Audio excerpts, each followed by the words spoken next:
Hello and welcome to the Delusional Boyfriend Book Club, where if being a pervert, a masochist, and a lecherous bottom is wrong, I don't want to be right.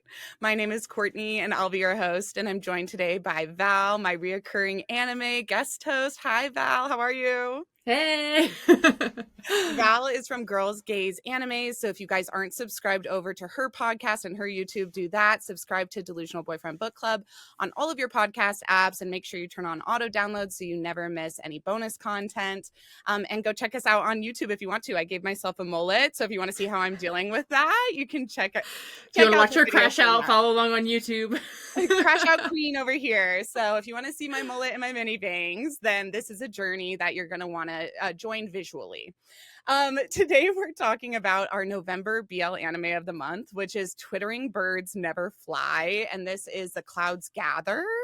This is an adaptation from a BL manga by the author Kao Yoneda, and there is going to be 7 manga and then 2 anime. So Val was just telling me before this that the other anime, not this one, The Clouds Gather, but the one called The Storm Breaks, is actually a prequel. So You've got it backwards.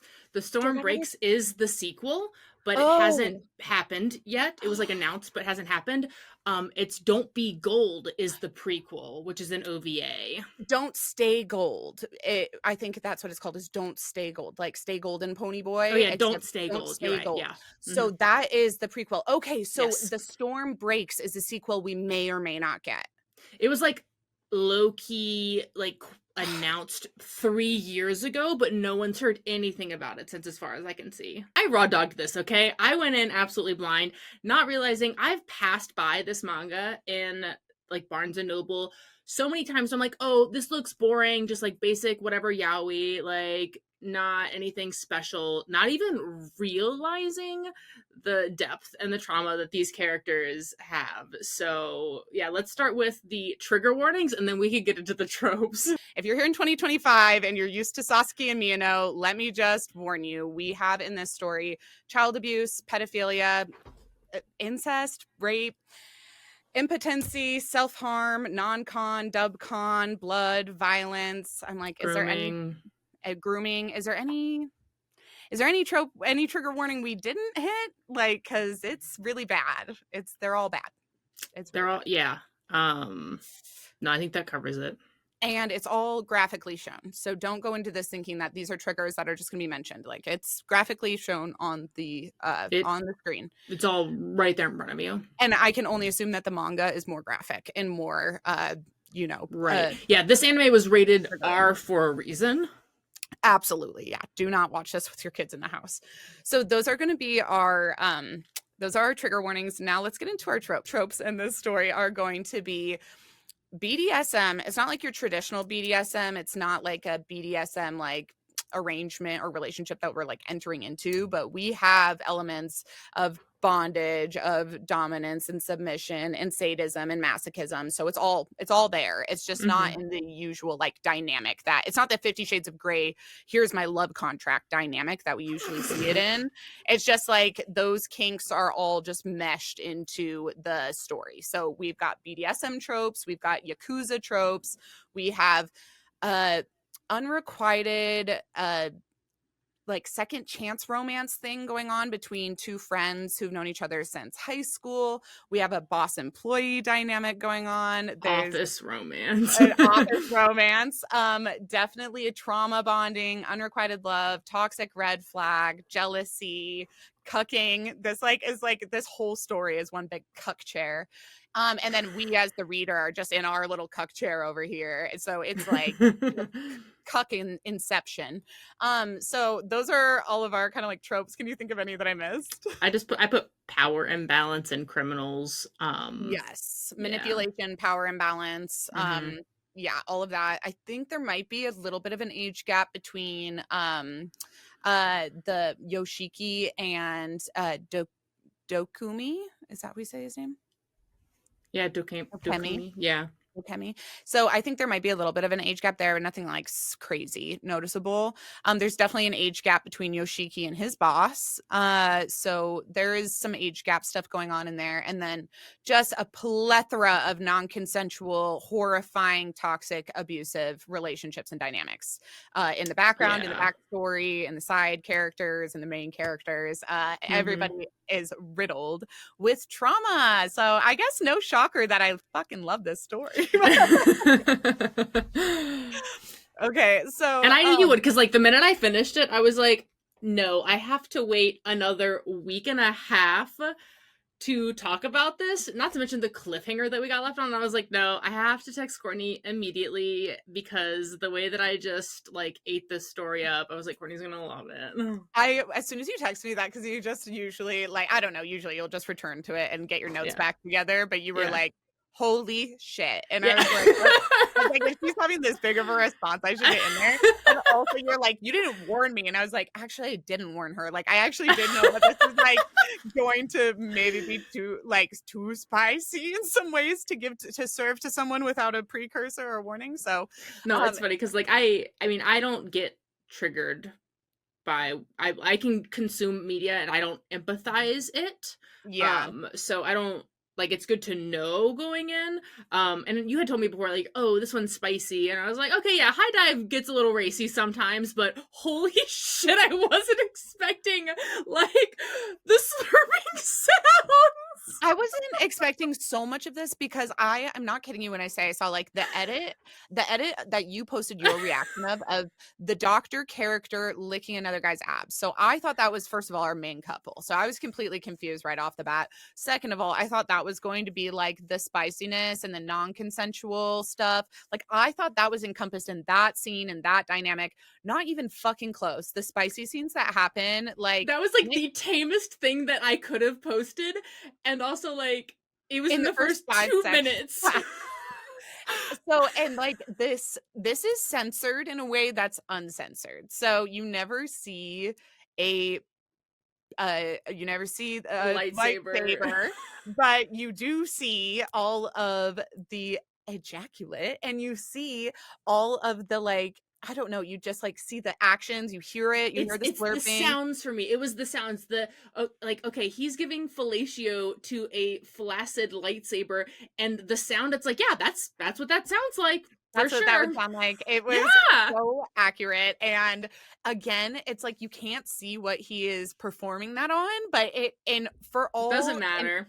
for all intents and purposes, it could be uncensored. And like there's a moment where he's splayed open on a desk, and I'm just like, I can't see that one body part.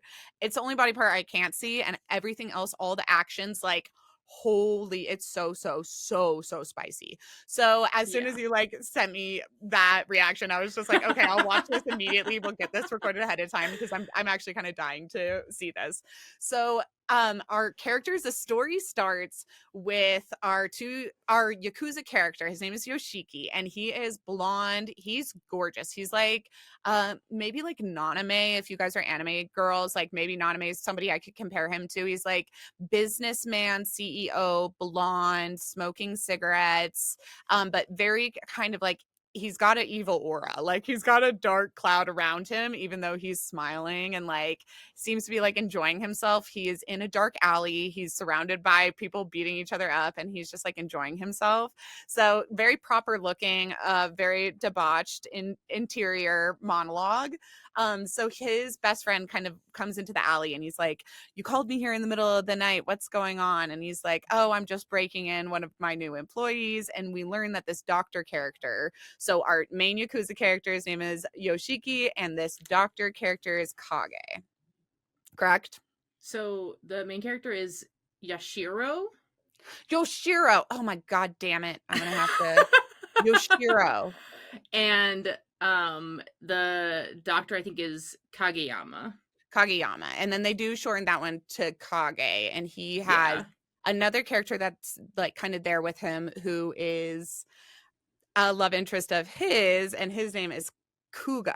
Mm-hmm. So those are kind of two side characters. And I did initially think this doctor was going to be the main character. I thought that was the story we were in for, was a second chance romance between a Right. a pair of friends from high school who have like grown up not having this like requited love. Right. Different paths, and then they reconnect, and I was like, oh, That is not nope. the story we're here for. So immediately we get the inner monologue of Yoshiro, who is watching this doctor kind of with this other guy, and Okay, inside wait, he's hold on. I put notes because this is like the first scene. Like uh-huh. my very first notes in here are they straight up showed him getting jerked off. I said, I mean, there was no peen, but he was moaning and half naked with the hand down his pants. Meanwhile, the boss was recording from a hidden camera in the ceiling. And this is like his best friend. So he is literally, and he thinks to himself before they like go to this other room, he thinks to himself, like, I love watching him seduce another man. It hurts so much. And like you get this Well, because idea he that loves being he's, hurt and yeah, like, that yeah. he's like a masochist and he cucks himself. He like is watching from this video camera, this hidden video camera that of course is non-consensual. Nobody knows about it. He's just doing it. And he's watching his best friend, mind you, get it on with another person behind his back without telling him. And his best friend comes in and is like, why the fuck did I find this camera? What are you doing? He's like, oh, you know me, I'm just like a little pervert. Like I can't be This is just in helped. a silly, goofy mood, you know? I'm just being like silly guy. I'm just like a silly guy, you know? And so his best friend kind of just like lets it go. And you get the idea that they have been doing this together for a long time, where the one is secretly in love with the other and the other lets it be because for one reason or another, you know, he doesn't return his affection and he also doesn't want to break off their friendship. So this dynamic just is let to exist. So I feel like this is where I'm like, ooh, I gotta hit up the manga after this because I feel like there's gonna be so much more context to Kageyama's feelings about Yashiro and like their whole like development from high school to where they are now. I'm hoping. I'm abs- hoping. I have no idea. Like I said, I raw I dog this. I absolutely think there would be. And also, yeah, I want to know what that motivation is for him. What was his trauma that he wants so badly to kind of like be there for this guy? What is he trying to make up for in his past that he like can't Mm-hmm. abandon his best friend who is like so inappropriate and abusive towards him? And Okay, wait, he I just read followed him spoilers into about. I was Yakuza. like trying to figure out like if he had like some trauma because I'm like on the wiki page right Uh-huh. now, and it's like okay, he's childhood friend, whatever, runs a clinic. This is spoilers for the OVA that we haven't watched yet, and it's he has a sexual fetish for scars and scabs. Oh, I actually okay, I did hear a spoiler for this and somebody okay, there's also a character in one of my favorite manhwas, Lavetta, this side character Ian, who people are like, I hate a scar fetish. I hate a scar fetish. And I'm like, maybe you don't have any scars. I have a horrifying. I've like my arm is disfigured from a tumor scar. And if somebody just wanted to like if somebody liked it, I would be like, "Oh, thank you. You can touch it. You wanna lick it or something?" Like, I would actually be really flattered. So, to be quite frank, like, I'm grossed out by a scar fetish, so I'm actually really excited. I'm very excited for that spinoff. Okay, so we're gonna get more of his weird kink. So, Yeah. everyone in this story, it totally does have, like, Well, a yeah, kink. because I'm reading here because the reason they listed out his fetish there is because the next line is that Kuga, his chest is covered in burn scars from his abusive childhood. There we go. And it feels like Kage also has a weird like savior complex because he won't Oh, leave his best yeah. friend because Mm-hmm. he's like and he tells him he's like I That's just what feel it so is. bad for you. He's like I pity you and he's like oh great you pity me like you think that's helpful and he's Cool. like not really but I'll just be honest with you like the only reason I stay is because I feel sorry for you and that in itself is like some kind of kink where he's just like Yeah. gets off on being this like rock for somebody who's pathetic and like Mm-hmm. I that's messed up. And I just love that these characters are so complex because these are like all of this is like the messed up human condition that like we're all too afraid to like explore or talk about or accept about ourselves so we pretend to be perfect and idealistic and everybody and their mom and this younger generation is like I just want fluffy wholesome yaoi is that too much to ask for and it's like Yeah, art is supposed to like explore the things inside our brains that we're not really allowed to explore. The subconscious, the id, the ego. These are things that are being explored in this story that are disturbing. They're disturbing because we can relate to them, and we can relate to them because as humans, anything that bothers us like that, that makes us feel strange or makes us feel different than other people, we push down and bottle up. So to see these characters accept their kinks and accept their weirdness and their perversities, I just thought that was really refreshing. I'm like, I love that. Also, do still go to therapy, but also embrace who you are. I just want to throw that out there. Like, if you go to therapy, but Oh, go to you are who therapy. you are, embrace who you are. Like, Yes. art, love who you love what you love. Great, but do still go to therapy. Yes. Everyone should go to therapy. Everyone should go to therapy. And if like you want to read self-help books, that's amazing. And if you want to read really good like character arcs where people have great growth, that's amazing. But like I actually hate when my books read like a therapist's office because yes, go to therapy, but when I'm in my art, I don't want my painting to look like it was painted in a therapist's office. I want it to look like it was painted by a psychotic madman who is throwing paint at the canvas. When I read literature, I want to read all of that messiness and that artistry. And yes, part of that craft is giving those characters like especially in romance, giving those characters an arc that leads to a happy ending or giving them an arc that's like believable and hopeful. But this story is not, it's not, that's not its mission. And a lot of these stories from this era, it's not their mission. And people would say like that's doomed yaoi or that's bury your gays, like that's, those are harmful tropes where people don't have happy endings. And I'm like, you know what it is also though, it is like complex emotional material that sometimes we throw away for the sake of fluff and for like idealistic comfortable comforting tropes. And I sometimes am not in the mood for that. I was totally in the mood for it right now. Like, and yeah, I, none of these characters have ever been to therapy. They're never going to go to therapy. They're scared. These characters would run screaming from therapy. And I like sometimes that is exactly what I need. Definitely their messy dynamics with each other would not be non-existent. If they knew how to explore this like safely with people who cared about them, the angst would be gone. And so that is like, that is the angst, is that even though they know this about themselves, they're all refusing to deal with it or explore it in healthy ways. They're like actively choosing to explore it in the least healthy ways possible, kind of with the worst people they can choose. And that's also relatable. Like so many of us go for the people who are wrong for us or stick with the people who are wrong for us and keep them in the back of our minds forever just because we like that pain and like we can't escape the self-destruction. And that's what these characters are. They're all like self-destructing and self-harming in a way throughout the whole fucking story, The whole fucking time. the whole The fucking whole time. So time. after our initial interaction with the doctor and the Yakuza member goes back to his office, and that's where we see him getting railed over the desk by like some kind of ugly character. Wait, And my next note is all caps. Oh, the next scene with booty cheeks. That's my next note that I took. full booty cheeks. And also, this is what Full I'll moon say is out. that I like I hate like old ugly bastard like characters, and this character, like to see such a beautiful character keep getting railed by people I think are ugly made me upset. And so That's got to we be like, part of his like. Oh, I need someone it ugly to is, demean me. yep, I need somebody lesser than, someone less beautiful, someone more disgusting. And this guy like is giving it to him and he's like, don't come yet, I haven't come. He's like being very degrading.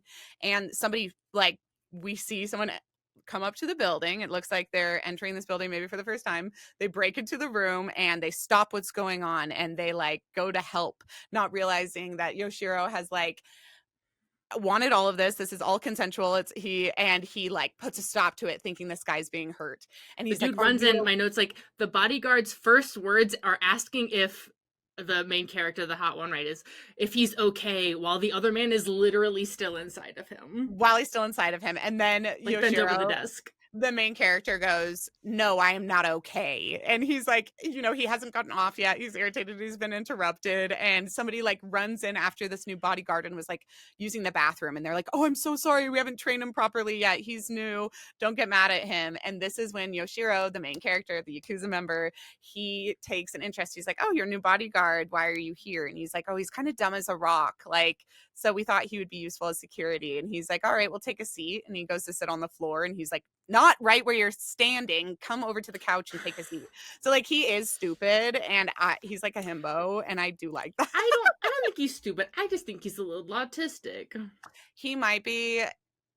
He might be, and he also might just be like social. Even maybe he wasn't born like that, but because of his life circumstances, he has now removed himself from like social situations in a way that he's not used to normal questions or like people asking him normal stuff because it feels he's been in prison. That's what it is. So Mm-hmm. he not only has he like I think removed himself from Like he like takes the literal commands because, and like he just takes whatever's thrown at him because, yeah, at your point, like he was in prison. Like I don't know what the prison system's like there, but I imagine and it's not too far off. not too friendly like and Yeah. before that even we see him like at school and with his family and everything is so weird in all of those environments that I think maybe he just like isn't used to having like banter with people so somebody like he's just not even used to the way they're all bantering with each other and there's a scene later on where they're all like having drinks at a barbecue place and it's a similar thing where I was like is he autistic because he's like not picking up on these social cues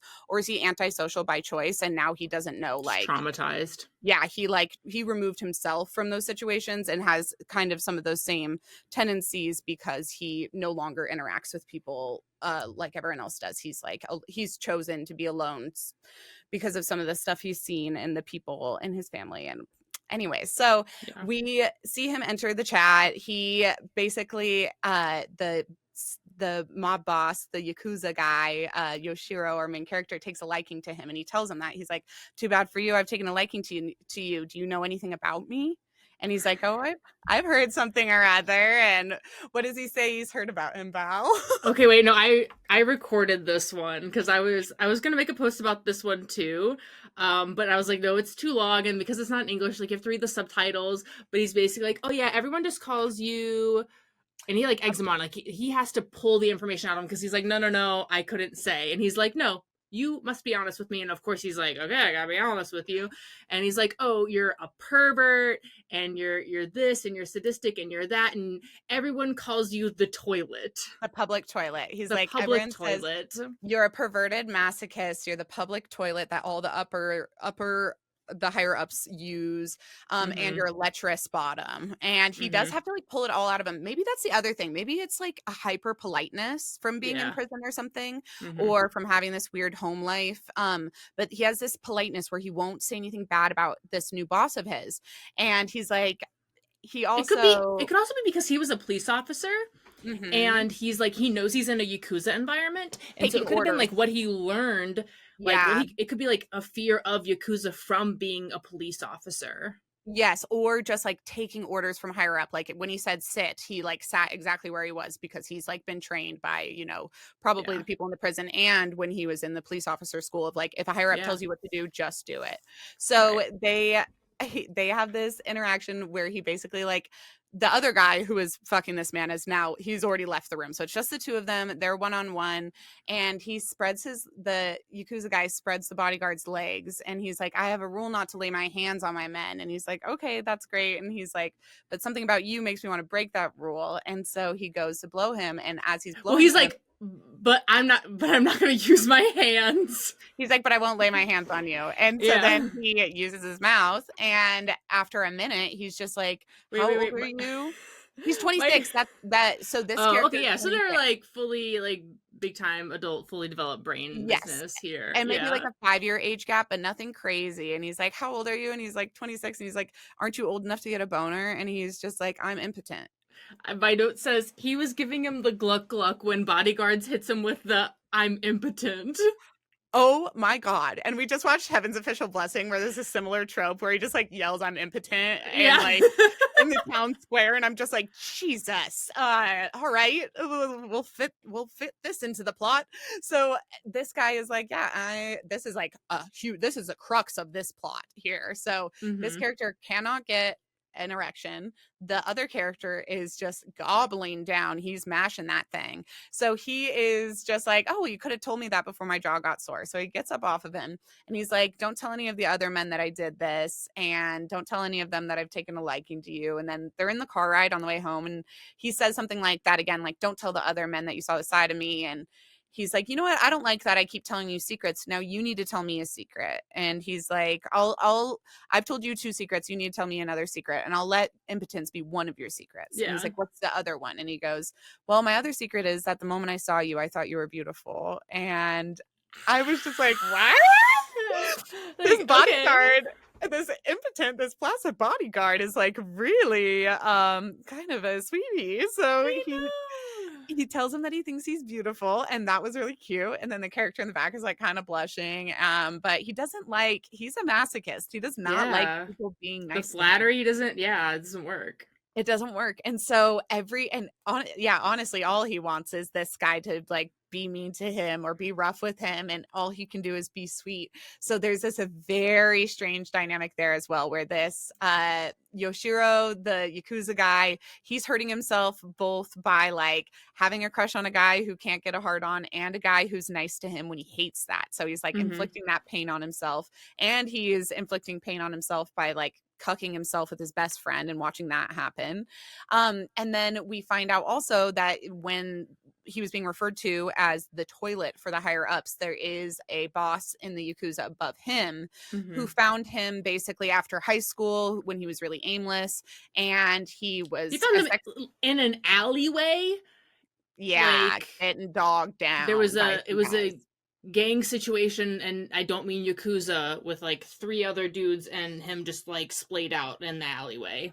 And totally consensual from all looks. Like it seems like everything Yoshiro is like getting himself involved with is something that he is interested in exploring. And so it's acknowledged by him in certain ways that like he knows that's not normal and he knows that's not good, but like he also doesn't care. And he Yeah. said like, I like myself. So there's Yeah. this element of self-harm here.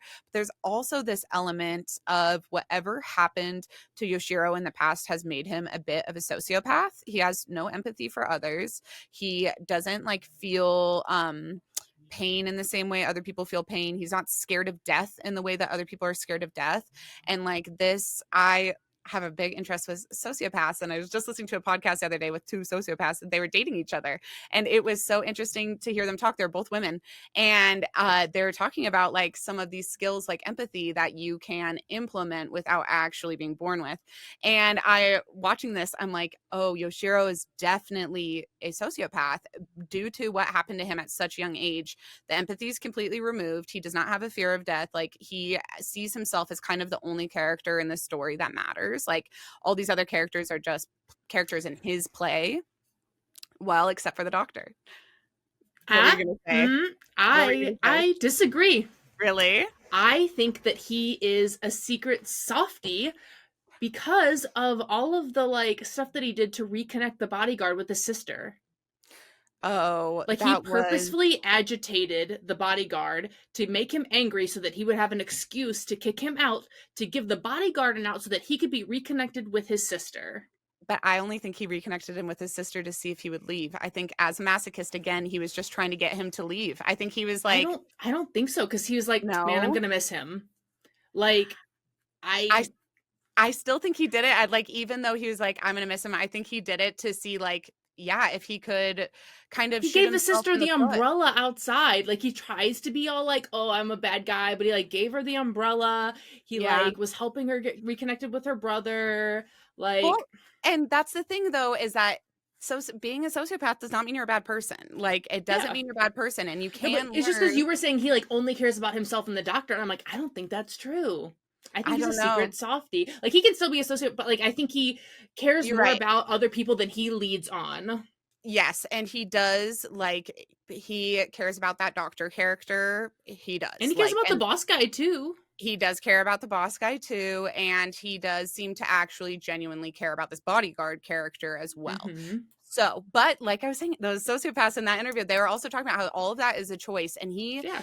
his high school love, his best friend, says that about him at one point. He's kind of talking behind his back, and he's like, he has no empathy for others. And then Mm-hmm. he confronts him about that, and he's like, I have more empathy now than I used to. And he's like, Yeah. see, I'm getting better. And so he definitely has whatever is broken about him. He's aware. He is very self-aware. That's one thing I love about this character is he is fucked Mm-hmm. up, and he is so self-aware about how he is fucked up. Yeah, And he knows exactly what he's doing when he's doing it. absolutely. He is so fucking well aware. And so I think he is aware of the way that he has like an effect on people. And he does like he makes this sister. So basically, we find out that the bodyguard's little sister has been kind of stalking him outside this Yakuza building. And she's trying to get his attention to get him to quit working for the Yakuza. She loves him, she cares about him, and he will not pay attention to her. And so the boss goes out there to kind of like see what her deal is. At first he thinks it might be an ex-lover, and then he realizes it's his sister, and he's curious why he's so adamant to reject this girl and why he's not being kinder to his little sister. So I think he also just has this curiosity. He's like being nice to her because he wants to pry and poke and figure out what's going on.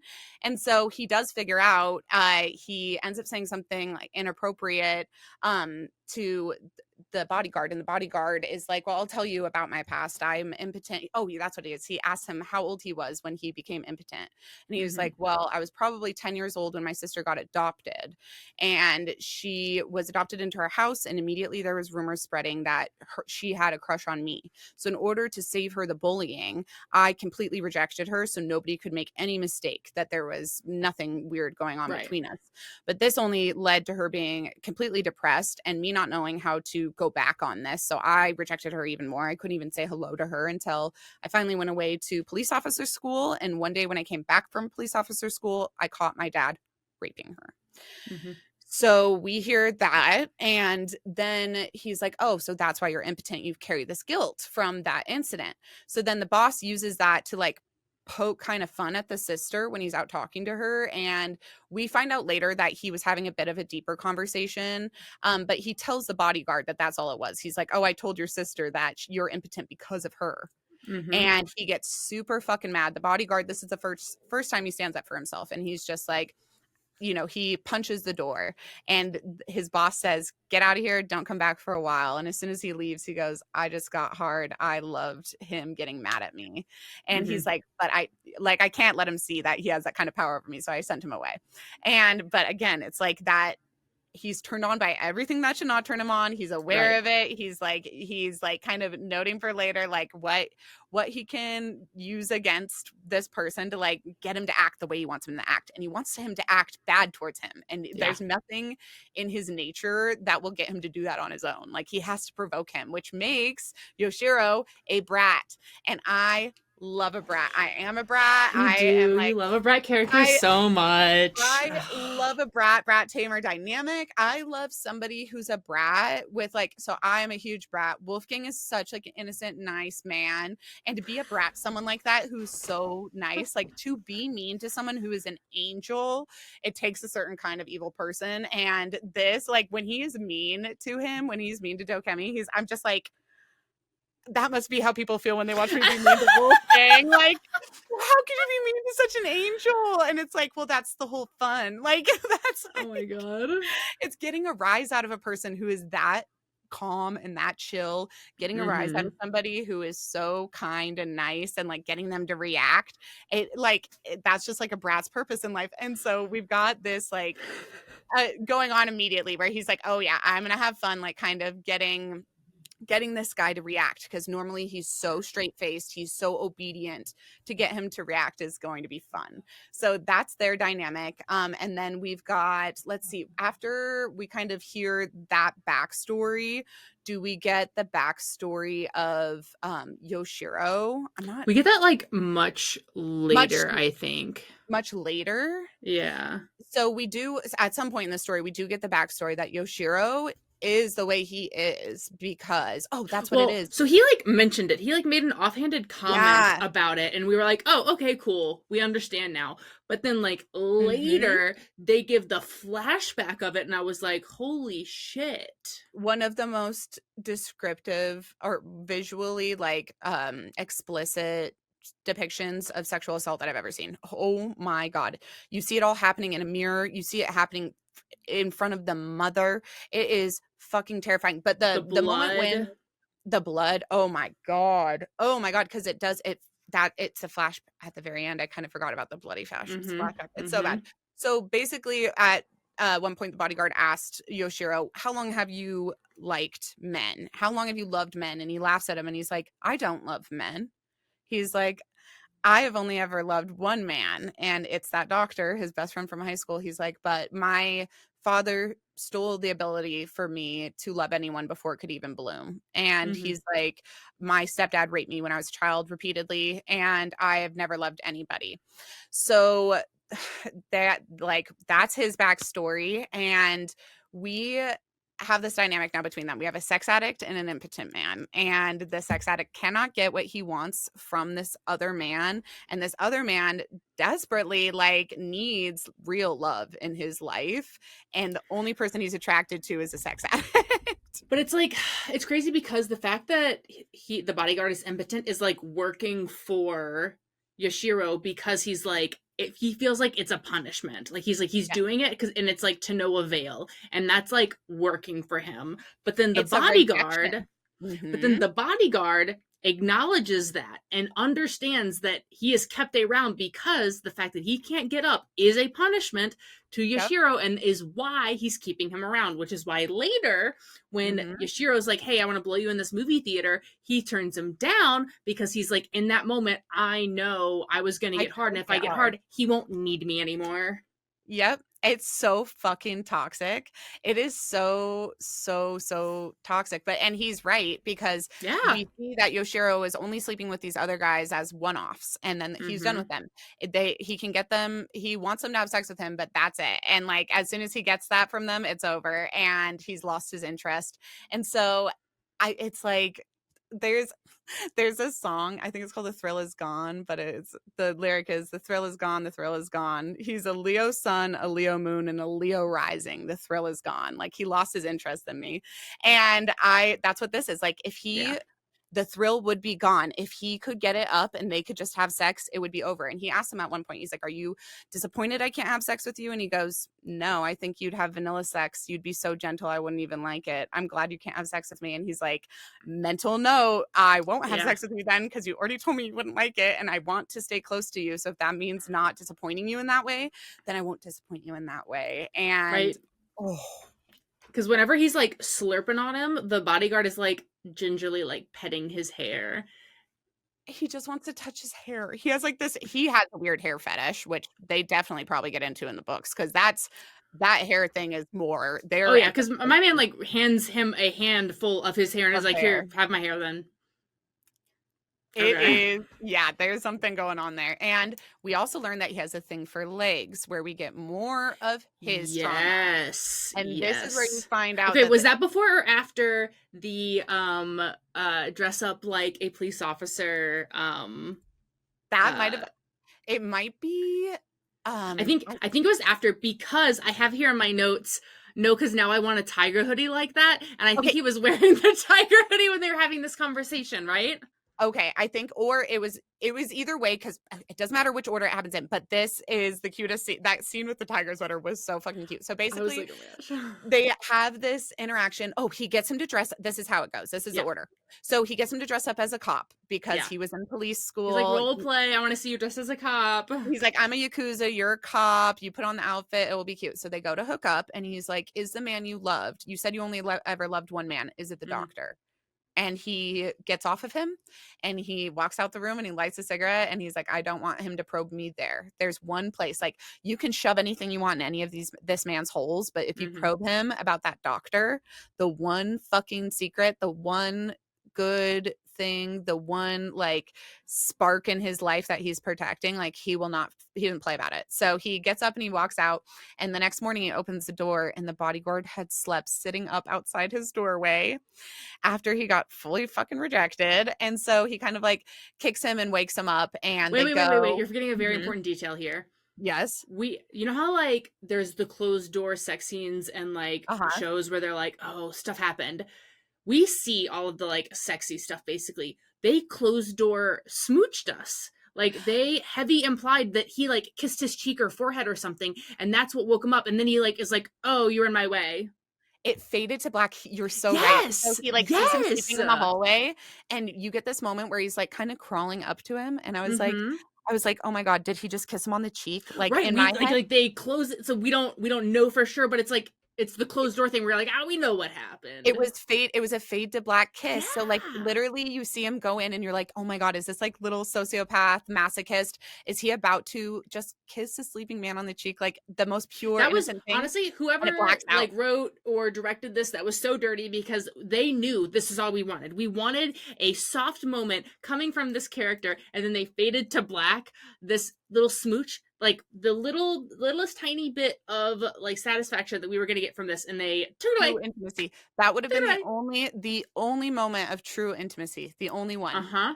Yep. Because all of the other moments of intimacy, like when he reveals his other trauma, are used and, like, manipulated to serve someone else's pleasure. So, right after this moment, he, like, wakes him up and he's like, "Oh, I'm sick of seeing you in the cop outfit. You can wear something of mine." And he gives him this, like, tiger hoodie, and he's like, "Oh," like, he's laughing at him. He's like, "Does a tiger not suit me?"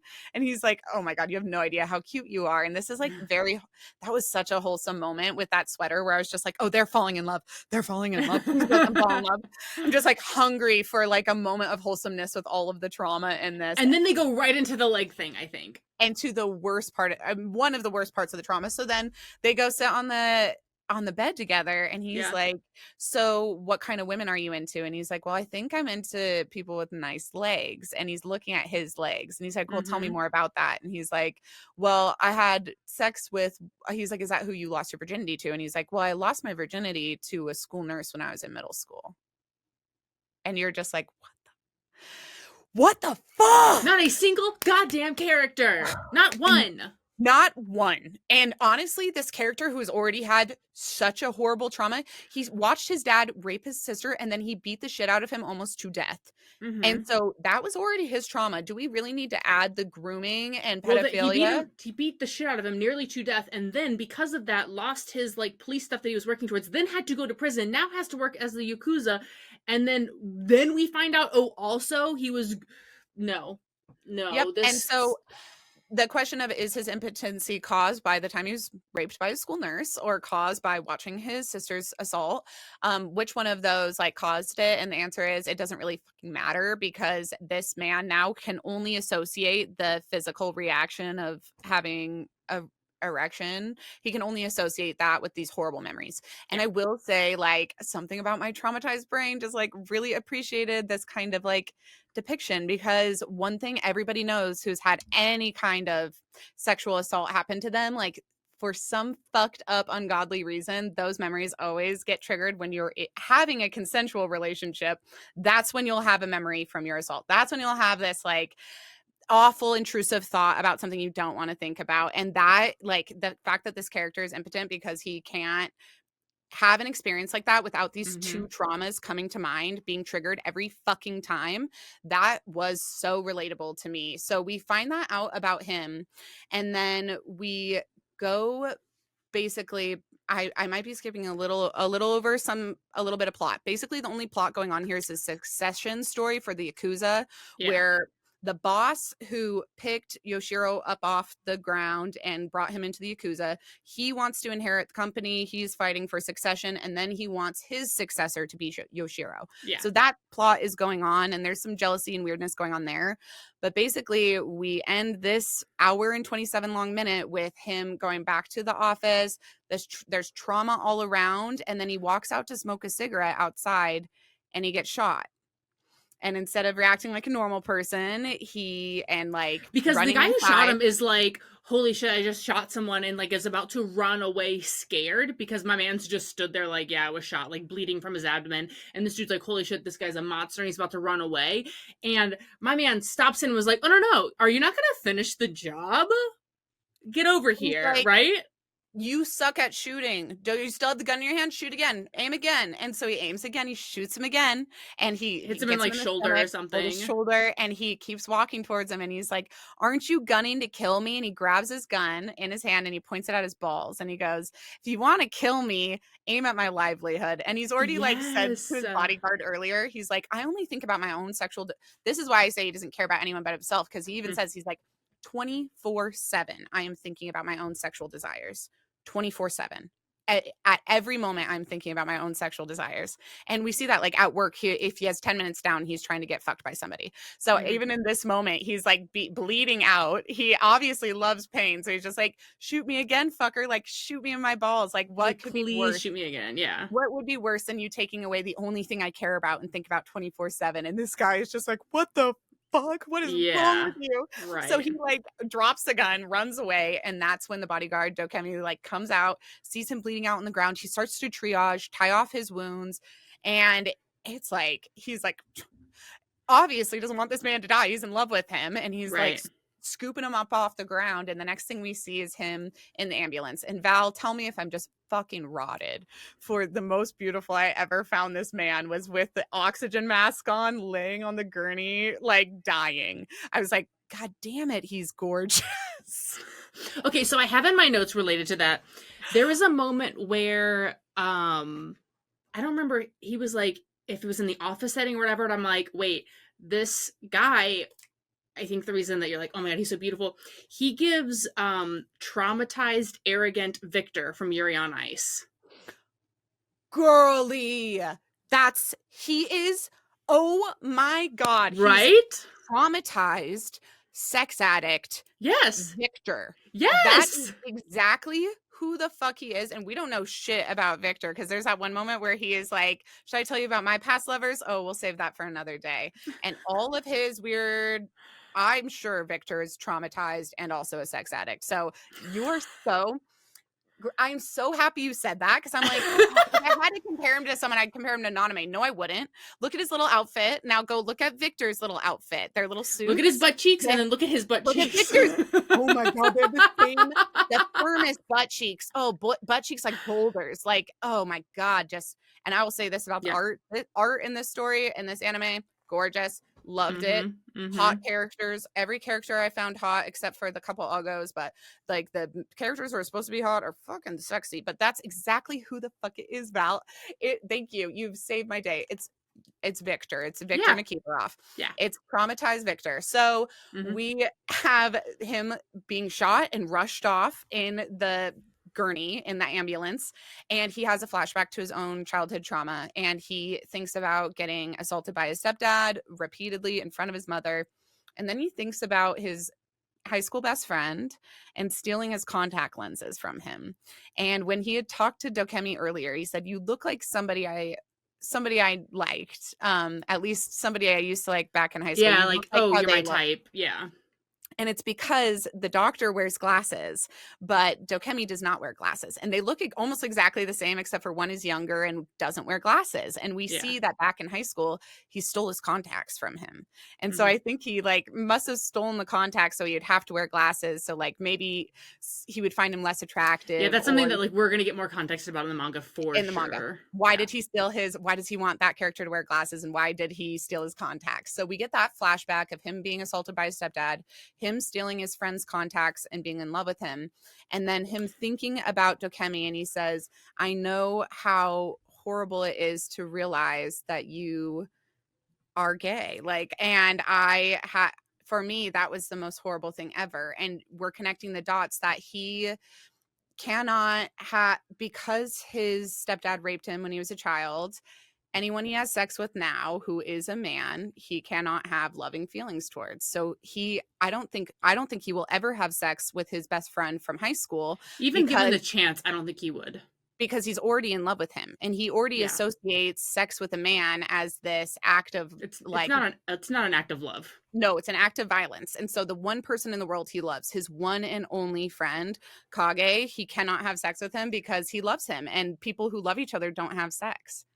And that, like, sex is for what you do to somebody who you want to hurt. And so that in his brain is like the connection he's already made. And our other character is figuring that out, the bodyguard, and so he won't even let himself have an erection because he's like, that's, I mean, like, my man is not stupid. Like, he's not stupid. He's super like, observant. Like, he's yeah. And like there's a couple moments. Yeah, a couple moments where he's not super socially aware, and it's kind of like when a prisoner gets out and then they're like, oh my God, what's this iPhone? I used to use a flip phone before I went to prison. Like, it's kind of like that. He's not dumb. He's just not as aware of certain things, but he's aware of this, that he this man, Yoshiro, will not have sex with anybody he loves. So if he wants to have this man love him and keep loving him, he cannot have sex with him. Otherwise, he'll associate him with his abuser. And that, like, that at this last scene, the very last scene, is him having a flashback of all of his worst traumas and saying, I wish I could love a man without associating it with this violence against me, but I never will. And isn't that a shame? And it's like heartbreaking. It's a cliffhanger. Like, Well, so I'll there's, add, I'll add, right? Because like my last note is all caps. This is how it ends in this is the how it ends. ambulance after a rape flashback, and him being heartbroken because his best friend. You've got to be kidding me! Because don't forget, his best friend in the moment when they're on top of the school, he's like, he basically is like, he does the whole like, oh, you're such a good friend thing. Like he calls him like, oh, I'm so glad that we're best friends. Then he goes back to the classroom and like cries and truly feels emotion. And we don't see this character feel emotion throughout this at all. So to see the scene after his best friend calls him best friend, the man that he's in love with, and just watch him sob and then flashback to him like in the fucking ambulance, like, oh, is he gonna make it? Meanwhile, the bodyguards have him panic attack in the corner, and then that's how it ends. And I'm like, what the? I'm just supposed to like accept this, and that's it, and it's over, and like I'm not supposed to go read the manga now. I have to like run to get the manga because what the Yes. actual fuck? When you talk about like no closure, nothing, and it's so funny This is because how, the you last. know what, this is how they get you. This, they did the same thing with Iran. They did the same Mhm. thing. They're like, oh, here's a little teaser on the anime, and now, oh, Yep. ooh, what's that? You got to go read the manga to get the rest of the story now. Oh, haha! Like it's just a And now you get marketing ploy, and I'm everything. so mad about it, but it was so well done. So it's like, you know how our last one we were kind of lukewarm on, which is crazy because my reaction to Given was very visceral. Like it really Yeah, did affect me, but my love for it is not profound. Like there's a lot bigger Given fans out there than me, and definitely a lot bigger Given fans out there than you. Um, but I will say that the issue we had with that story is that we work through our trauma and we circle right back into it. This story ends without even making a bit of progress. In fact, we have only just understood all of the trauma. We haven't made a single step in any direction towards having a relationship in this anime, towards solving our trauma in this anime, towards the resolving the plot. There's no, I I'll mean, we say are. I'll say it was an hour and a half, while Given's like Mhm. 6 billion years long. And these characters, while we didn't have any resolution, we at least got everyone's backstory. Oh, And yeah. even in the hour and a half, we got a little bit of plot mixed in with some. The characters have acknowledged their feelings about each other already to themselves, which Yes. again, and given like, how long does it take for us to get that? Forever. But then like Stranger by the Shore, we Yeah. have in 50 minutes everything. So I am like expecting this story to like somewhat resolve. It is so unresolved. When I say I haven't like, okay, here's the deal. Yuri on Ice, I'll always be so mad that we didn't get the sequel for that, but it is a perfect one shot. You don't need a sequel. You just want more I think than it was a prequel anything. anyway, but Give yeah. us a prequel, give us more content. All we want is more content, but it is wrapped up perfectly. This is one where you're just like, how in What the God's fuck? name? How in God's name did you not already have a project lined up to finish this? How could this be? How could this be the end of this story And right no, this here? came out in like 2020. There's no way we're getting anything. It's been five There's no way. years. There's No no way. fucking way. 0% chance.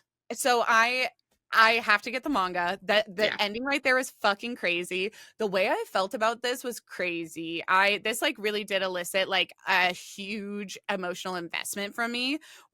You know, and it like immediately I liked it. I liked the art Mm-hmm. immediately. I liked the setting immediately. I was invested in the doctor and the Yakuza members relationship. I was immediately invested in the bodyguard and the Yakuza's membership. I was immediately invested in the doctor and his boyfriend's relationship. I was invested in everybody so quickly, and then to be left like on that cliffhanger, it is such a cliffhanger. We're just dangling, wondering, does he continue this unrequited love, or does this sex addict and this sex averse person find a way to like I so badly wanted the bodyguard to just blow the Yoshiro because I'm like, you might be impotent, but why aren't you giving him head? Give him head. This would work perfectly. Like Well, you no, can because be a then service top. then the sexual act would be for his own pleasure Yep. versus his pain, and I think the Yep. bodyguard knows that, right? Like he He knows that does. like his boss isn't in it for his own pleasure. Pleasure. Like that's not Nope. why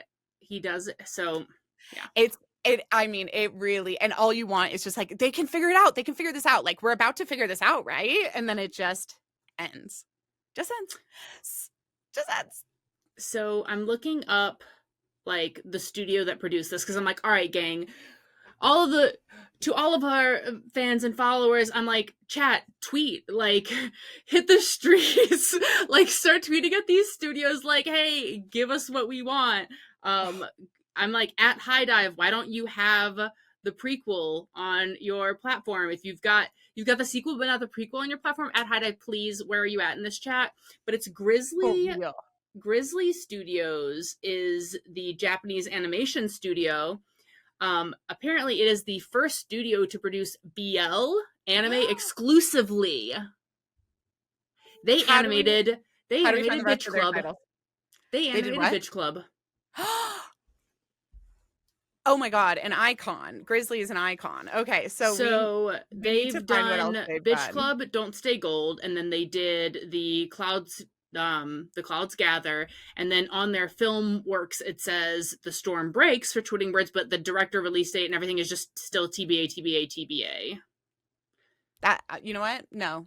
Mappa had their fans literally grasping at straws for 8 years. I'm not giving a Mappa's shit. still in And timeout. Mappa's yeah, it's still like in timeout. They're so so done. in juxtaposition, 3 years, waiting for this for 3 years, I'm actually not done with my hope. I'm just gonna hold out hope because, like, they'll let us know year 8 that is fucking truly over, and until then, I'm going to be a The Storm Breaks truther. So, oh! So, okay, with that being said, Oh, that wraps up. wait, Yes? wait. Okay. What? The director at the Grizzly Animation Studios, um he directed Yuri on Ice and Banana Fish and Bitch Club and Mob Psycho. Are you joking? Mob Psycho is one of my fucking favorites. So basically you're obsessed with this director, I think. I'm sorry, I'm getting my banana fish tattoo next week on the 24th. I have a Yuri on Ice tattoo already planned out with that artist. This director, can you just go ahead, send me his name because I wonder, Yeah, Kaori Makita. sir, I wonder what he looks like. Is he a hottie? I am not above having a delusional boyfriend who's a director. He's probably a hottie in his own way. Do you know that Yo-Yo Ma is one of my delusional boyfriends? I find him Oh, really? incredibly attractive. Same thing with Jack Black and Will Ferrell. I love like I love an age gap. Oh, they also worked on Hell's Paradise and Attack on Titan, apparently. Oh my god. Well, have they ever did This they person's tweet like an absolute legend. a total fucking icon? Did they tweet still working on the Storm Breaks? Everybody, don't stress. Any notes from them? Any words of encouragement from our friend? I'm wondering if they're non-binary. I can't tell based on just like the photos I'm seeing, and I'm like scrolling too fast to like actually read articles.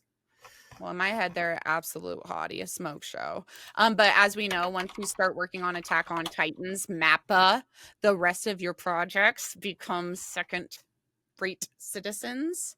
Oh, so this guy, actually, no, I hate this She, her. director. She, her. Well, I hate she, her because then she did direct Yuri on Ice, then went to work on Attack on Titans and abandoned Ice Adolescent. Okay, but it's not up to the director that the like production studio cancels something. You're right. You're right. I'm gonna focus my anger where it belongs, and that is right on Mappa's like executive producers' heads. Yeah, Mappa's So still in jail. Mappa's still in jail. Okay, so this director absolutely is my delusional boyfriend. I think we can assert. But from this story, my delusional Forever. boyfriend my delusional boyfriend from this story, and maybe it's because I've told you this before, but one time somebody described Leos. They're like, if you could describe a zodiac in one sentence, Leos love to make out with the mirror. And in this story, I have like never related to a character so much and wanted to bang a character so much as Yoshiro, our like Yakuza member, our sexy, traumatized Victor. I am obsessed with him. I'm like, you know what? Hooking up with a person like that would be just like hooking up with myself, and what an experience that would be. Like, how lucky are those No. people? So No. I'm like, even though the bodyguard is like the embodiment of my husband and like probably the healthy choice, my delusional boyfriend in this is absolutely the red flag, lecherous bottom Yoshiro. What We are about you? such different Leos because my Leo is yours is like, oh, I'm a Leo and I'm great. I want to make out with myself. My Leo is I'm great. I want everyone to love me. Oh, everyone And love me. so like and so like the I want like to simp. obsessed bodyguard, I'm I want to like simp. yes. I get you. I see you, girl. I see you. It's like the same energy but different. Yep. Oh no, and game recognize game. Like, yeah, he is so simpy and wonderful. But like the other thing you'll know about me is like your girl's a size queen and hypersexual, and I'm like, buddy, like you're not even trying to like. I get it. Like one part of you isn't functioning the correct way, but like, can we get our fingers in there? Can we get our mouths involved? Like, can we get But some he creativity? simps so hard that he is like, even though he wants him, he's holding himself back because he knows that's not what he wants. And all he wants to do is make this man happy, even Oh if yeah, like, you know what I mean? And so he's that's where giving I'm him like, what he oh, it's wants. like deep simping. He's giving him what he wants by giving him nothing at all. Right. He's giving him Right. what he wants by rejecting him, because that character wants to be rejected. He wants that flaccid penis laughing in his face that he can't get it hard. Like he's like, my magic mouth has no effect on you. This is amazing. I haven't been rejected like this in a while, because everybody around him thinks he's gorgeous, and it Well, will he's the public then. toilet anyway, so Yep. like just use him and move on. And he's like, no, wait, this is a different type of punishment that is really working for me. Yes, like I can't even get you to do what I want you to do. Like physically, it's impossible. And so even when Yeah. it becomes maybe more possible later, he's like withholding from him and like kind of like edging himself in order to like give this That's other what character what I he wants. mean. Okay, Like the simp, it's like deep simp, okay? I totally respect, and I will say that there was a lot of things about that character that I admired. All of the characters in this, unfortunately, they're so toxic, and I'm like, you can all be my boyfriends. I love you all. You're all so flawed, but like y'all like to like y'all like a messy, dirty situationship. And like, I would love to have brunch with you and just hear about your hookups last night. Like, I love all of you. I love all Because of that's them. the thing, right? Because like there's like some like trauma stories where there's like the, oh, I can fix them, but like nobody in the story wants to be fixed. Like everyone is just vibing in their trauma and everyone else is letting them vibe in their trauma. Yes. And actually, they're like, and that's in a way, it is like self harm to just know that you're toxic, know that the ways you're coping with something are harmful, and keep doing it. But also, like, I just would much rather have characters like that who are like, guess what? This is how I cope with my shit. I'm not perfect, and I'm not going to pretend to be perfect. And I'm just going to keep coping the way I've been coping for 40 years or whatever. That's this story. And like, I, I just feel like, God damn, yes. Like, Okay, wait, I have a question. I don't remember. Do we know if the doctor knows how deep the Yakuza member's trauma goes? yes, I think Okay, we he do. does. I think he knows everything. Like, I think Okay. they're I mean, besties in he's a pretty way. open about it. He's But I really wasn't open sure about like if he like tried to hide it from him at any point because he didn't want him to look down on him sort of thing. Well, no, because he even at one point somebody else is like, he's having sex with somebody, and he's like, oh yeah, he's like, are you looking down on me? I get a thrill when you look down on me, and so But like I don't it's even. different for the doctor because it's the one person he loves, right? So I don't feel like he would Yeah. want him to look down on him. But I just feel like he's so open with other people. There's no way Yeah. he could even be that open about it without his best friend hearing. So I'm sure he just Yeah. told his best friend about it. And his best friend has, I think there's even a moment where he does get into the trauma and how he's had such a hard life, because he's like, I feel so bad for you. I Oh, just feel that's so true. bad for you. That's true. Yeah. Yeah. So he's just like continuously pitying him. And the oh God, so there's another cucking situation. This, like I said, this is cuck inception, because at one point we also have the main character's boss, who is in love with him, walking Yes. in on a situation, and he is like, do you want us to stop? He's getting railed over his desk, and his boss is like, no, I'll just watch. I haven't watched you come in a while. Like, go ahead, do it for me. And so he watches that all happen. And yeah, none of these characters are trying to fix each other. They're not trying to fix themselves. They completely, fully accept themselves the way that they are, as fucked up and broken as that is. And I'm like, classic. I literally don't know anybody who's not like that. All the people I know are broken and kind of coping with it in the way that they know they shouldn't be. And I just love them for it, regardless of the fact that I know that it's not ideal. Like, those people interest me. So that's the other thing too that I found like so interesting is like how open they like all were with the traumatic experiences that they had. He was Oh, just I like, love yeah, here's the I full story. I absolutely loved it. I was just like, this is, I'm just kind of one of those people. If you're listening to this podcast, you already fucking know. I just, it's like, I don't love trauma dumping, but I love just like being open and just being like, yeah, that's the harder stuff to talk about is the stuff that people relate to because they can't talk to anyone else. So when one person is open and blunt about their shit, it makes other people feel comfortable to acknowledge those like blacked out memories. So our character, the bodyguard, who can't even remember this incident with the nurse, the memories come back to him when he starts talking to his boss about it. And he can only talk to his boss about it because his boss has already opened up to him. And so in a Yeah. way, they're unpacking their trauma as they trauma bond with each other, which again is not ideal or healthy, but in a way they are working through it on their own and like confiding in each other and just all of that And messiness I loved. yes, I love that you brought up like they are like kind of working through because they're talking about it. Because remember after he told his boss like everything after he laid everything out on the table, that's when he started to get erections again. Yes, that is absolutely right. And oh my god, there's this like as he's getting it out on the table as well, his boss, so he's like telling his boss about the nurse earlier, and his boss is jerking off while he tells him about his trauma. And I it's kind know. of, it's like, and I know that sounds so evil and depraved and like, but there is a thing about like exposure therapy. And even when you see his imagination, what he's imagining happening, and it shows the nurse and it shows an adult bodyguard. Like he doesn't actually picture him as a child when he's imagining them hooking up. Mm-hmm. And so it's not like he's being a pedo in that moment. He's not like thinking about a child. He's like, he has this main Yakuza character has no like he is like totally, what is the other, so you've got your id, which is like all of your, or like your id is like your based human desires that you kind of have no control over, your subconscious, like your animalistic instincts. And he just like gives into all of that, the Yakuza guy. He just like doesn't care. He doesn't feel shame around any of his thoughts. And so he just like lets those thoughts and feelings come to him. He's like, shoot me again, like, Is that all you what got? You're a bad shot. Fuck you. he's like, what are you looking down on me? I love it when somebody looks down on me. Like, he has no filter. He doesn't question his own thoughts or actions. And so when he hears this story and it turns him on, he just acts on it.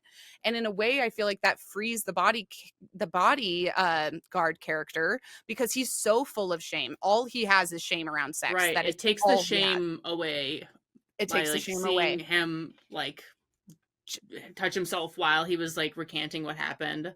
Yeah, Like, just by seeing this other guy act completely without shame. He is so shameless that he's like, oh, maybe I could let go of this a little bit. Maybe it's not that, maybe I'm not this horrible person if I get an erection. Maybe beating myself up over my sister being attacked and me like getting abused by my nurse. Maybe punishing myself for that isn't doing anything for anybody. And maybe I could like let go of my feelings of shame around that and my body would work again. And in that moment, you can kind of see him like looking down at his lap and being like, oh my God, am I going to get hard? And at the movie theater, again, he's like, oh my God, I thought I was about to get hard. And it's like, he's holding on so tightly to that shame to be some way to prove to himself that he is like a good person. And he is like, he feels bad for the things he's done wrong in his life. He wants that to be his penance and he cannot let go of it. And it's just like, oh, that, yeah. I don't know. There's so much going on with these characters and all of it I find relatable. Just like the what do you call it when you withhold something from yourself? Restriction, extreme I almost restriction. said edging. Could keep going.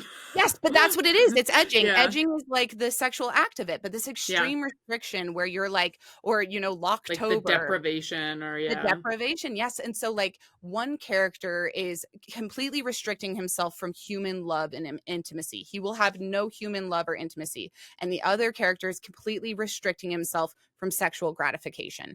They are not allowing themselves to feel these things, and they can see that the other one is allowed to feel that thing. Like, they Hmm. can the bodyguard character has already fallen in love with his boss. He wants to Yeah. touch his hair. He loves him. He has this emotional connection immediately to this man.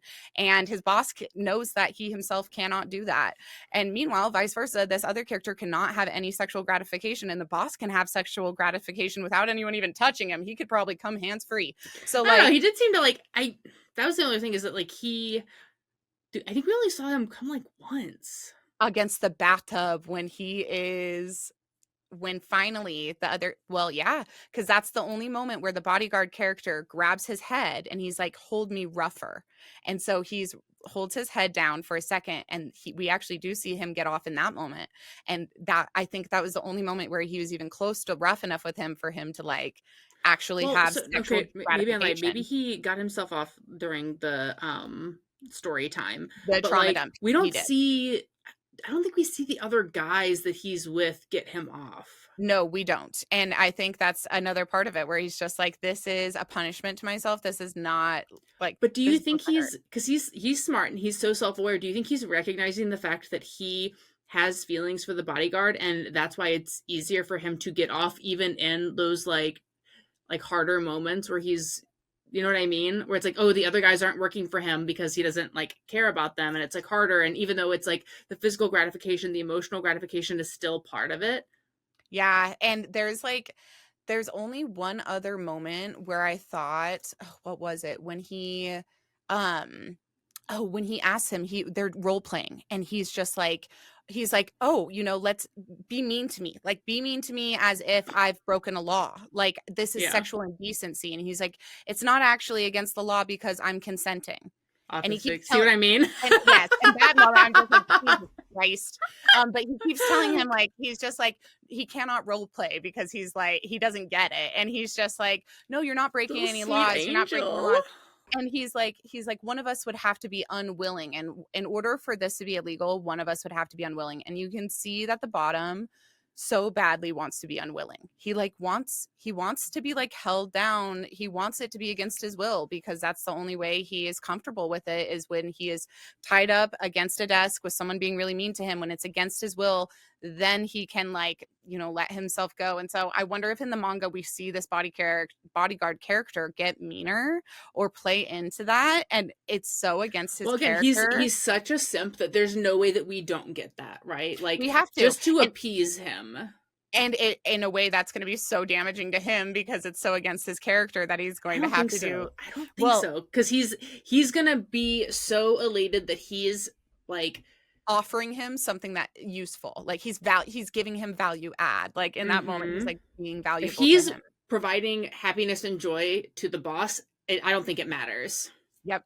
And well, I have to click the manga because I love this dynamic. This is, and of course, it's all TMI with me. But I'm like, this is my husband. He like does not want to hurt me, and it's like, well, if you're a brat and you want somebody to hurt you and you want to piss somebody off, they have to be like willing to play into that Yeah. dynamic.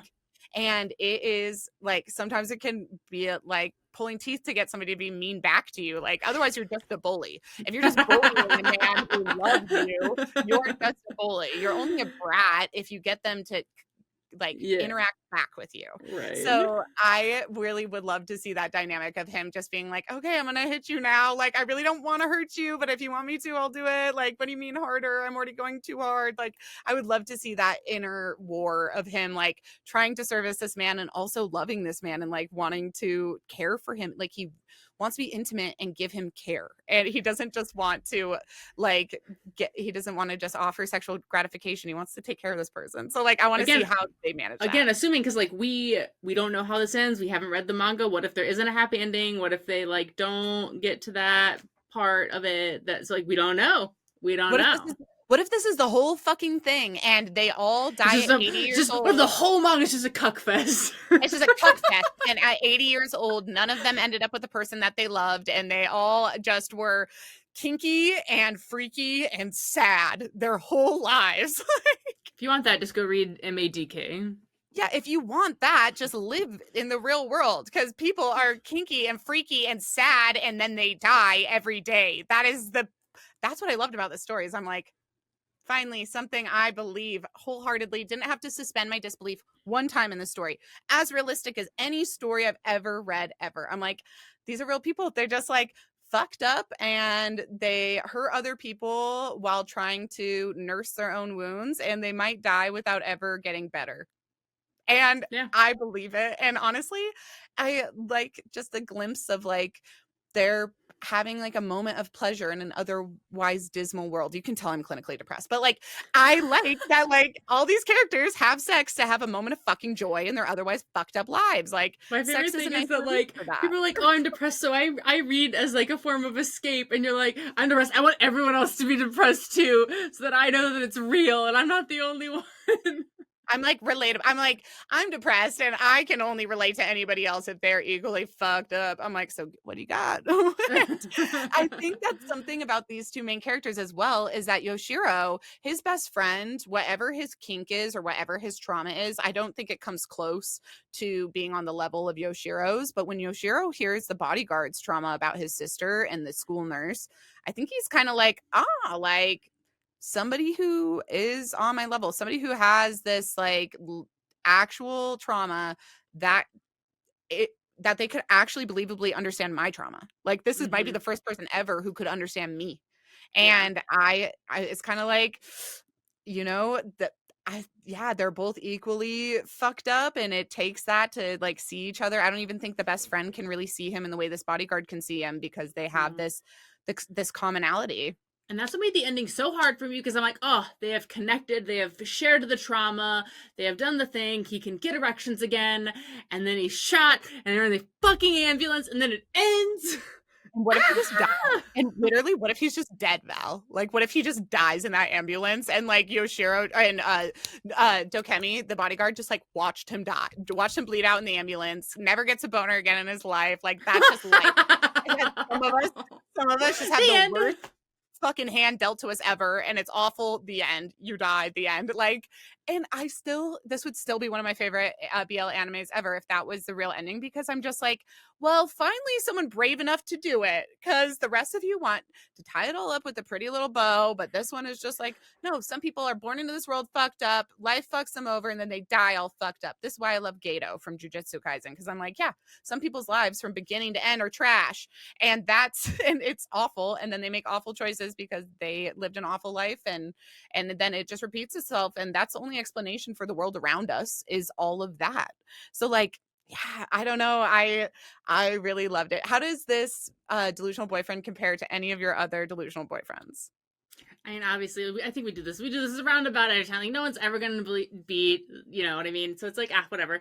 But it's clear. Anyone who's tracking, if someone's got a tracker that tracks our delusionals, please share it because Let us know.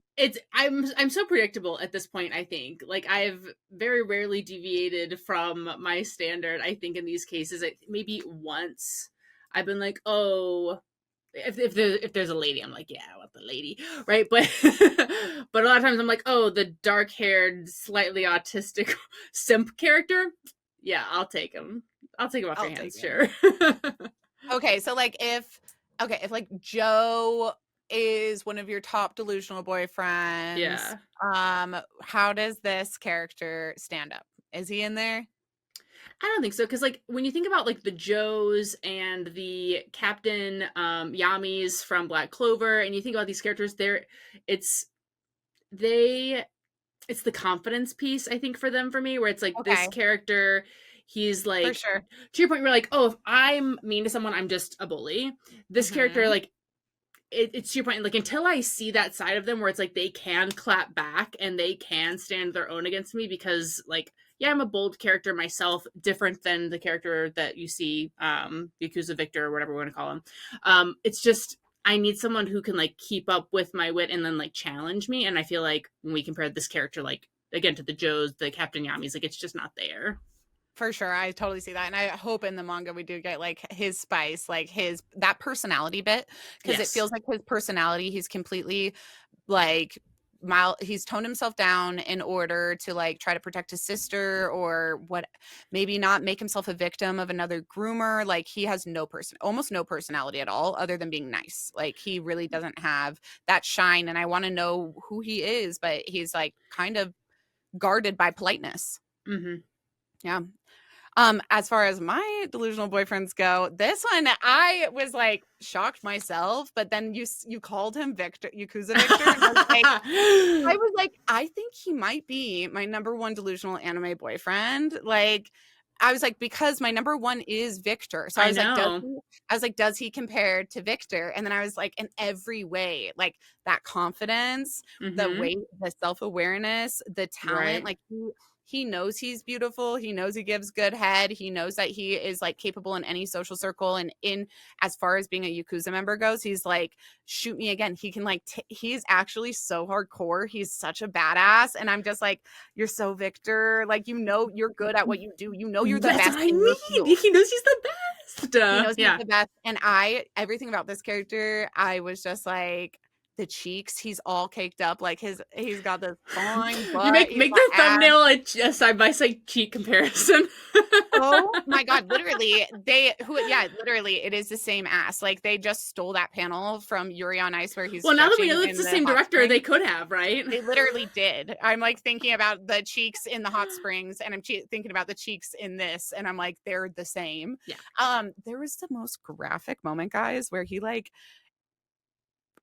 it spurts all over the side of this bathtub. Then he gets in the bathtub and the water rinses, like washes off his seed from the outside of the bathtub. And then you see it go down the drain and it like touches the other guy's feet. And I'm like, everything about how this is directed is so intense to me. Like it is But it like has to be so accurately reflective of the manga. Like this has to be like that panel for panel. drain scene has to be a panel. Like it It has has to to be panel be. for panel. It absolutely has to be. And I was like, as far as BL animes go, like Dakeiichi was so spicy, but this is like, dare I say, spicier? Oh, There's like, 100%. Yeah. and No. there's like, I'm like, there's more sex scenes in this that everything about it is so kinky in a way. Like that I one think explored again, I some think what pushes fun. this one over for me, like in the like, oh, is this like sexier? Is this kinkier? Is this more explicit? It's gotta be the sounds. Oh, the sound effects, guys, because like she said, it's all flaccid. So it is like the slobbering on A limp piece of flesh. And it like sounds like that. And that's what yeah, it sounds there's like. no other way to describe it. Like there's no other way to describe it. It sounds nuts. It sounds fucking nuts. And then when they're fucking them up against the desk, it's the same thing. Like Mm-hmm. the pounding, the Yeah. like when they go to see a porno, it's all shown on the screen and the sound effects. I'm just like, Jesus Christ. In every area, this is like as spicy as it gets, as crazy Explicit. and complex as it gets. I'm like, I know I say it all the times, guys, but like, I'm like, is this my number one favorite? Like, I always have to go back to Yuri on Ice, which we've never even covered on this podcast. But I'm like, Yuri on Ice still like holds it does that thing that Stranger by the Shore did, where it's like, yeah, we got one season, and I'm forever pissed I didn't get more, but it is perfect. Whereas this one, that ending is not perfect, and it honestly it made me want it's like it left something to the imagination which leaves me wanting so much more. Like I'm literally frothing at the mouth for this. Like I am feral for this in a way And I that looked around like, did you guys see that? Do you see how it just ended like that? There's no one around me, but I'm looking around like, no. hello? Are we just gonna let that happen? And it's years old. Like the way this made me feel, I was just like, oh, this has to be top No. animes for me. And the manga, once I read the manga, I'm sure it'll be a top manga for me, because it's just like when art makes you feel all of those things, like scared and confused and worried and panicked and happy and sad and traumatized. Like it made me feel fucking literally everything in an hour and 26 minutes. I cannot imagine what the manga is going to do to me. So, Well, to your point about the Dakaichi, when that series, because it was a series, right? And when it ended, and you were like, "Oh, did you watch the extra one?" I was like, "There was an extra thing." Like I didn't feel like I was like, "Oh yeah, there's that bow that we wanted. Like everything's good, we're fine." Where this one, I'm like, wait, it's just an hour and a half. Like, that's all we get. And then it's like, that's not enough. I need more immediately. Immediately. And like the thing that we get in Dakaichi in the bonus movie, spoiler, is a ring. And we get that in Yuri too, and Yuri Mm-hmm. on Ice. And so in this one, though, it's just like, I don't foresee a ring in anybody's future. Like, what the actual fuck? So I guess it probably isn't my number one favorite because of that one thing alone, which is like in a romance, I really do want to see them like get their happily ever after. And I can't even imagine that for these characters. It's like an MADK. MADK, it's spooky month, guys. Or I guess this is coming out in November, but if you haven't read MADK and you want a horror, go read MADK. That does not have a fucking happy ending. It Read has the trigger warnings. Read the it's trigger warnings read the before you trigger go warning. into it. And before even that, like, just remember that the main character is 16 years old. So, like, that's a trigger warning in itself. But that story, like, there's no fucking happy ending. It's a tragedy. And some stories are tragedies. And like this one very well could be. But I will say, like, my number one, if we're talking about a romance, like my number one romance delusional boyfriend, those people have to have a happy ending. Like they do have to have one. Like even Joe and Cherry have a happy ending. Like they're in love and they're fine. So like this one, oof, I'll have to dig into the manga. So you guys get ready for next year. Maybe it'll be one of our, if we're going to do fandom favorites, I could do it as a manga of the month for one of them. Yeah, we could do like a special thing where, like, since Mm-hmm. it is 7 volumes, you said, it's Mm-hmm. like, okay, we could do like a super special, like, thing where we talk about like the whole series, because Everything. there's no way I can walk into this with just like one volume One, either. I'm like, where would one volume even end off? No, dude, Like, that's I a don't good even, question. I what does wonder this how much follow it to? covered. Okay, so we don't know. We cannot figure out how far how far this anime goes up to in the manga. Like, we cannot find No, an like answer on the it's internet. impossible. It's the one of the modern mysteries of the current day and age. But what did you just say about the But added bundle? I'm reading that, like, apparently there was this special edition of the 7th volume that you could get if you bought the DVD set for like the original anime discs for Twittering Birds. So I would be on the hunt for that one, because when I decide to collect something, I collect all of it. So if there's The an whole alt cover, do you know how many versions of the Green Yuri I have, or Watokoi? I have so many like copies of the same fucking book because I'm like, I have to have the alt cover. Oh no, I'm getting the limited edition art. Thank you. Yeah. Okay, well, I will definitely be looking for that. I am absolutely going to buy the full manga, watch every piece of content available out there. I'm going to get any merch I can get my hands on. If you guys know of any merch, if you know of any additional like fan arts or dojins or anything like that, Yeah, you drop the tell me. dojins. Yes, let us know immediately. You tell us where we can find that shit. You send me the eBay link, whatever you got. I hope you guys really enjoyed this story. This was definitely one of my favorites. I'm so happy that we did this. Next month we're covering Alien Stage. Have you watched any of Alien Stage? Yeah. I have watched none of it. And some people are like, yeah, like why are you doing that one? And I was like, oh, just thought it would be short for around the holidays, but I think it's going to be emotionally damaging. So I think I also was trying to break up. I knew Alien Stage would be emotionally damaging, and I knew Given would be emotionally damaging, and I knew that Banana Fish would be emotionally damaging. So I tried to spread them out. So I am really excited. If you guys are listening along and you're here for the BL anime episodes, make sure that you subscribe and turn on auto download so that you hear our episode next month for December's BL anime. It's Alien Stage, which is a YouTube series. Can you like just give us like a very brief? Yeah, so it was like this experimental YouTube series that was kind of more like mini music videos that collectively Okay. told a story. Yes.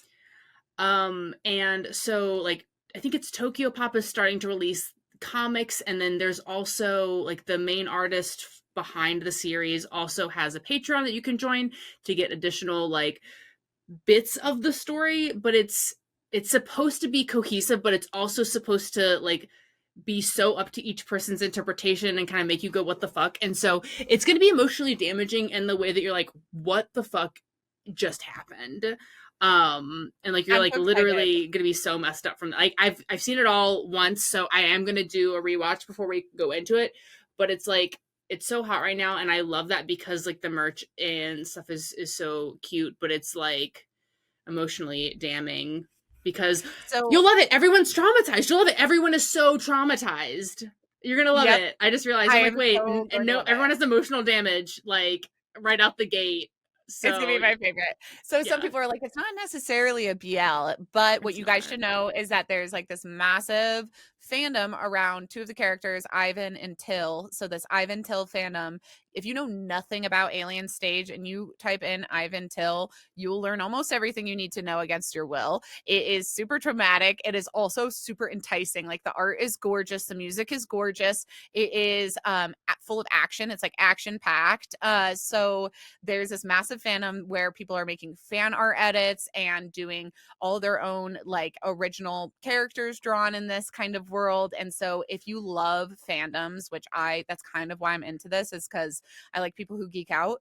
There's a certain set of anime fans who are Alien Stage fans who go so fucking hard for the series, guys. So look on Instagram, look on TikTok, and you'll find their edits, you'll find their fan art, and it's crazy. You'll find their merch, the chibis that they make, the keychains that they're making. It's adorable. Go watch the YouTube series first. It will not take long, but then Okay. dive into the fandom because there's so many fan theories and like you Oh don't my even God. like it's not like you need to read fanfic about it. There's just fan theories that feed into Mm-hmm. the different explanations for people's backstories and what's actually happening and what the different relationship character dynamics are. And so like it's so the fandom is great because we're all like just trying to figure out what the hell is going on. This it was so well done. I'm so looking forward to an excuse to rewatch everything.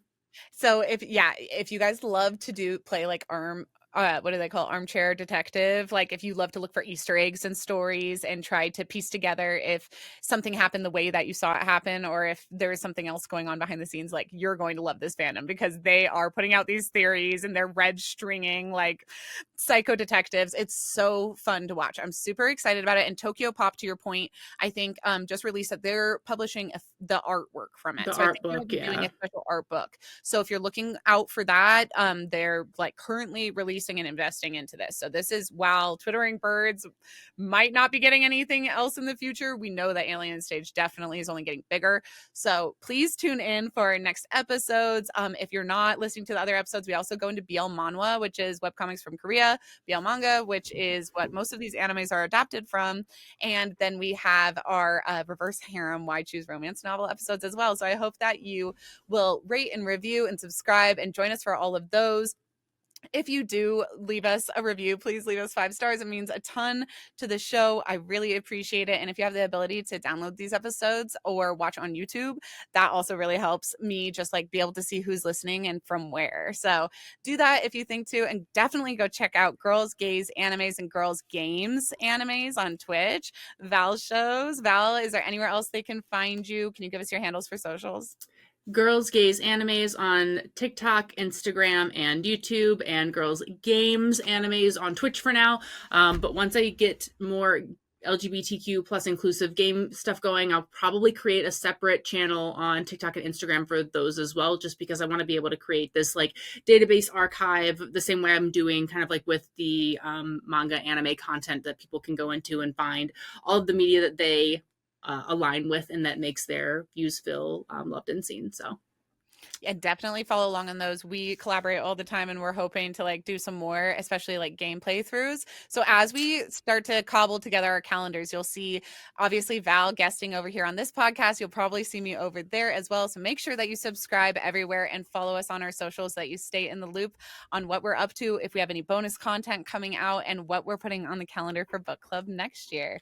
And with all of that being said, I just want to say thank you guys so much for listening. I can't believe this is already our November anime. Like the time has flown, and I really do think that like this passion project has made this year, it's just made this year like one of my favorite years ever. I feel like we've created something together that we can like look back at. It's like a reading diary and a watching diary, and it's also like a little community, and I'm really proud of it. And I just couldn't do it without all the listeners. So thank you so much. You've made a huge difference in my life, and I hope that you're enjoying what we're putting out. And thank you, Val, for being here with me. It's always my favorite when I get to do this with you. yeah, I love having an outlet for like when I and even just being able to text you. I'm like, oh, this is huge, and then I'm like so excited because I'm like, oh my god, we're gonna talk for at least an hour about this, hell yeah, let's go. Oh, So thanks for hell having yes. me.